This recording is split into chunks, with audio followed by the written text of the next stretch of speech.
Test 2. Instructions. You will hear a number of different recordings, and you will have to answer questions on what you hear. There will be time for you to read the instructions and questions, and you will have a chance to check your work. All the recordings will be played once only. The test is in 4 sections. Write all of your answers in the listening question booklet. At the end of the real test, you will be given 10 minutes to transfer your answers to an answer sheet. Now turn to Section 1 of your booklet. Section 1. You are going to hear a conversation between an agent and a student. First, you have some time to look at questions 1 to 6.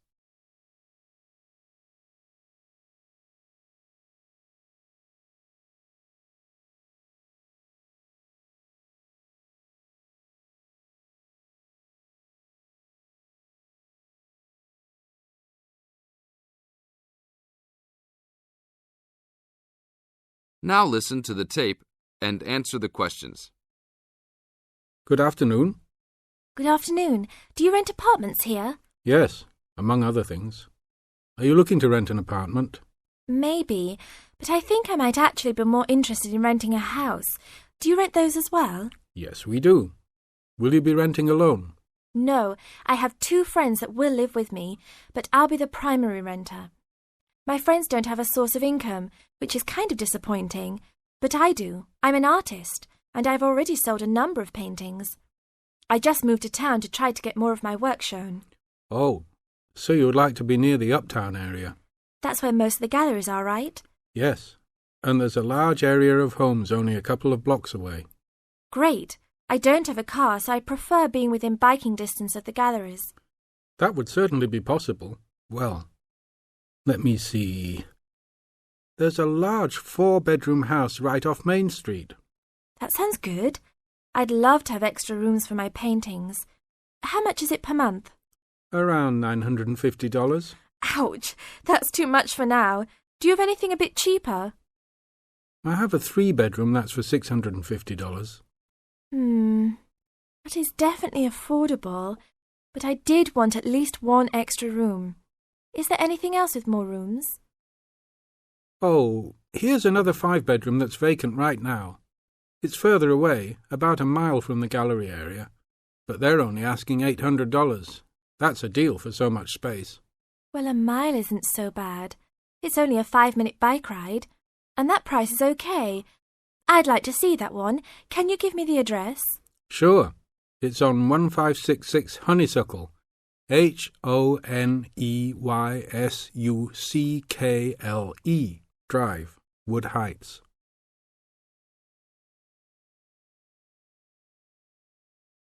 Now look at questions 7 to 10.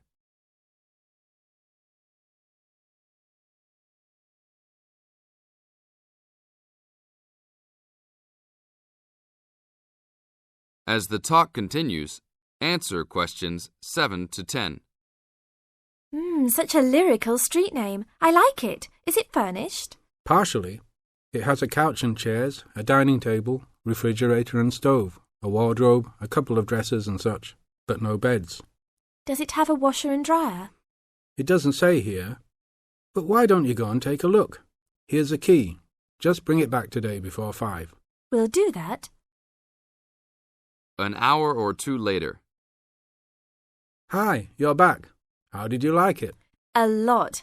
But I know why it's listed so low. A couple of windows are broken and they definitely need to be fixed.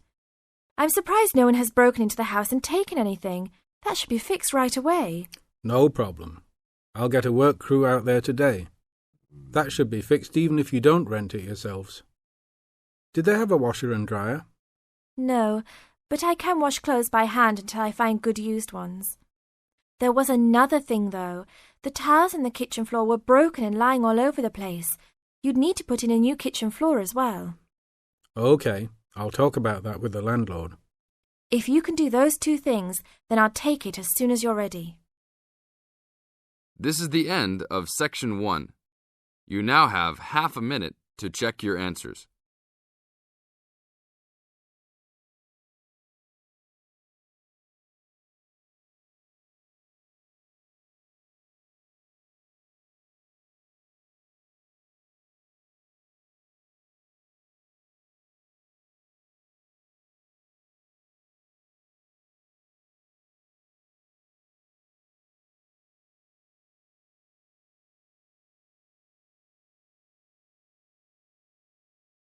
Now turn to Section 2. Section 2.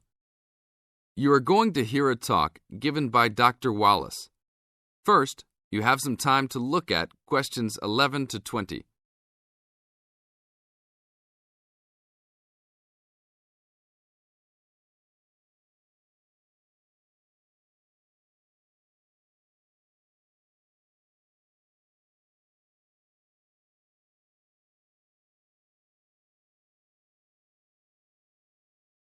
Now listen to the tape and answer the questions.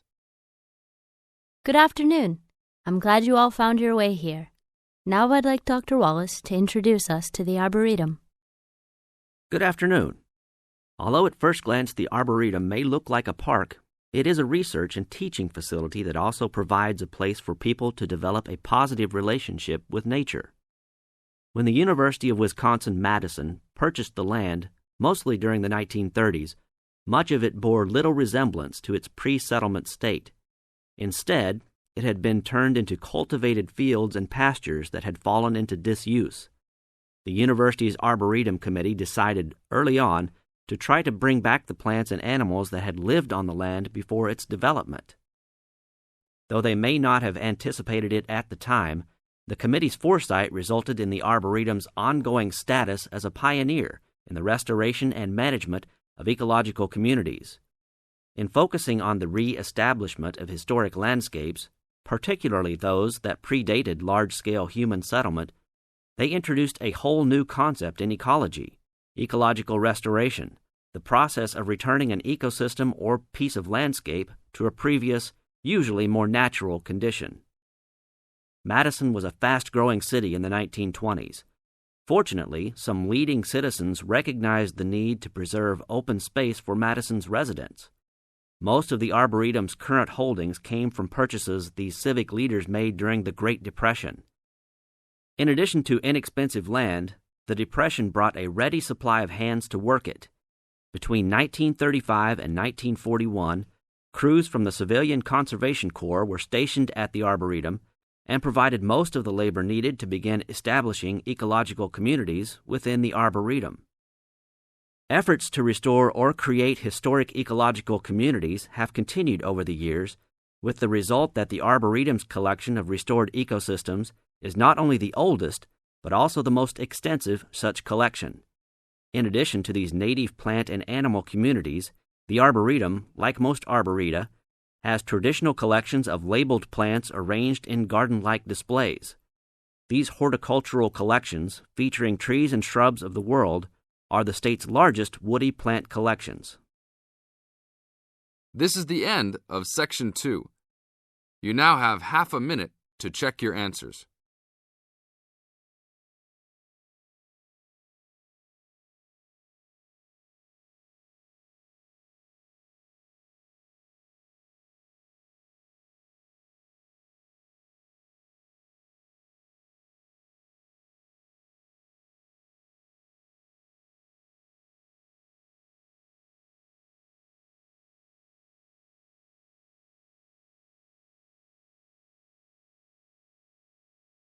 Now turn to Section 3.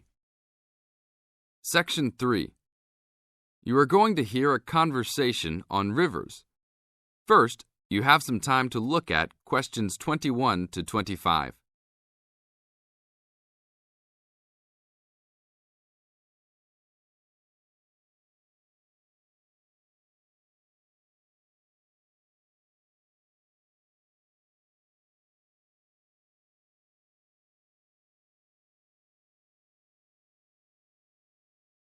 Now listen to the tape and answer the questions. Please tell me about the current state of the Amazon.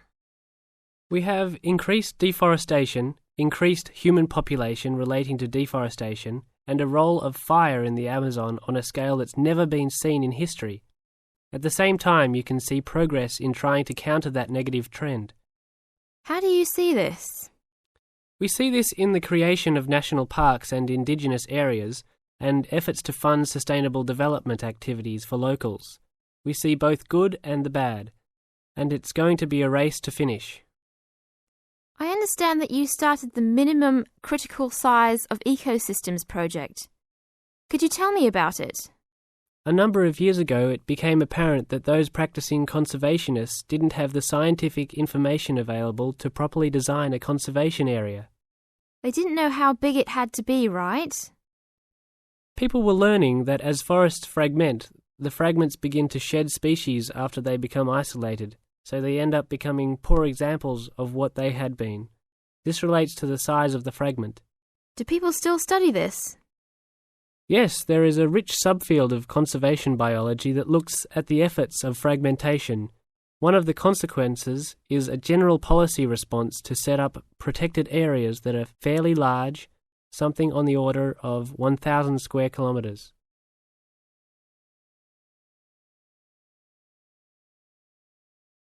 Now look at questions 26 to 30.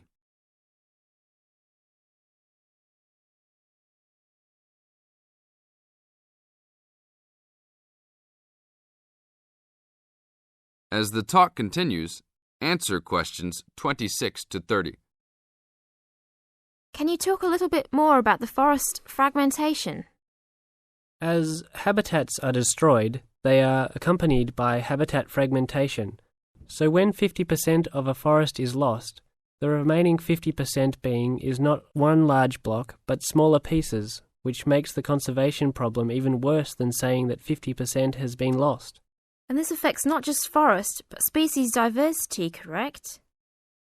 In terms of species loss, we can't give you precise numbers about how many species are lost because of these fragmented landscapes, but we're beginning to get close to where we can make that estimation. And so one of the policy responses to all of this, beyond just trying to create large protected areas, is to try and reconnect the fragments. You've been active in many projects studying the Amazon region over the years. Can you tell us about that process of understanding the Amazon? When people first started looking at conservation priorities, there was not much information about the geography of plant and animal species. One of the first clues was an analysis done in 1969. This looked at bird species and found geographic clusters of species which occurred nowhere else. And those are priority areas for conservation. Was this when people began prioritising refuges? Yes, it was the first time that someone looked basin-wide at priorities, giving priority to so-called refugean areas. Was this when the new trend to use geographic information systems, or a GIS, started? That was in 1990 after we worked out a whole set of biological and conservational priorities and produced a big map using GIS. What are some of the things that GIS does? Well, there are several advantages of using a geographic information system. First, you can continually update the system so that it's now a constantly changing picture. You can actually watch changes. Then you can include large amounts of data, including information about the vectors of development. Roads, railroads, pipelines, hydroelectric projects, etc. And finally, because it is accessible on the internet, it makes this information available to anyone who's interested. This is the end of Section 3. You now have half a minute to check your answers.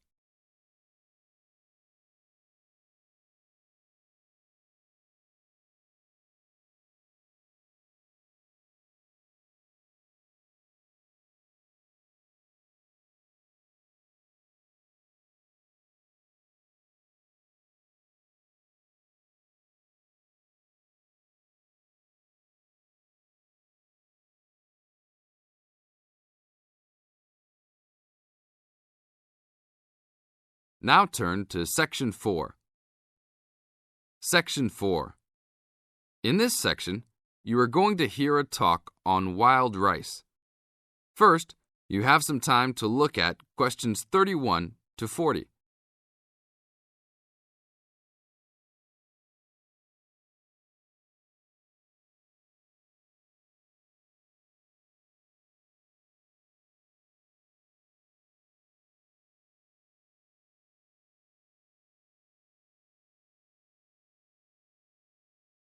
Now listen to the tape and answer the questions. Good morning. Today we'd like to talk about wild rice. Contrary to what many people believe, wild rice is not rice at all, but a grass. Much of it sold in the world today is not even wild, but rather cultivated varieties that do not occur naturally. Wild rice is really an annual aquatic seed found mostly in the upper freshwater lakes of Canada, Michigan, Wisconsin, and Minnesota in North America. Indians gathered wild rice before any explorers set foot on the North American continent. Early explorers were greatly impressed with the strength and hardiness of the woodland Indians and attributed their vitality to their ample servings of wild rice. Wild rice can grow in water as shallow as 3 or 4 feet along marshes and muddy waters. A tall plant, it grows to a height of 8 to 10 feet, with a long flower cluster that reminds one of a narrow broom. The grains in their husks on the tall stalk look somewhat like oats. Truly wild rice is a challenging crop to grow, even today. It's very susceptible to failure due to weather conditions. If a heavy windstorm comes along just before harvesting, the seeds can be blown into the water, ruining an entire crop.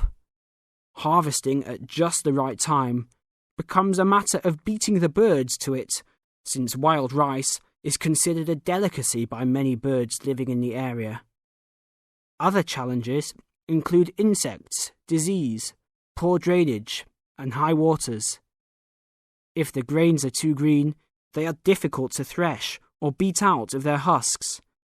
If left on the plant too long, even a few days too long, they fall off the plant into the water.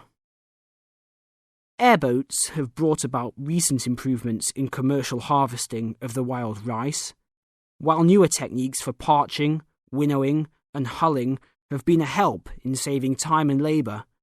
Still, it takes about 3 pounds of grass seed to yield 1 pound of wild rice. Buyers should be aware of 2 types of wild rice, gathered and commercial. Foraged or hand-harvested wild rice is gradually being pushed out of the market by hybrid commercial varieties. Hand-harvested wild rice makes up less than 20% of the market today. Heirloom varieties of this foraged grain still exist.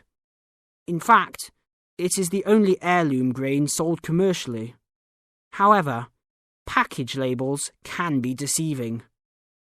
Though the label may read Indian harvested or organic, the product may be hybridized wild rice placed in freshwater lakes and gathered by Indians in airboats.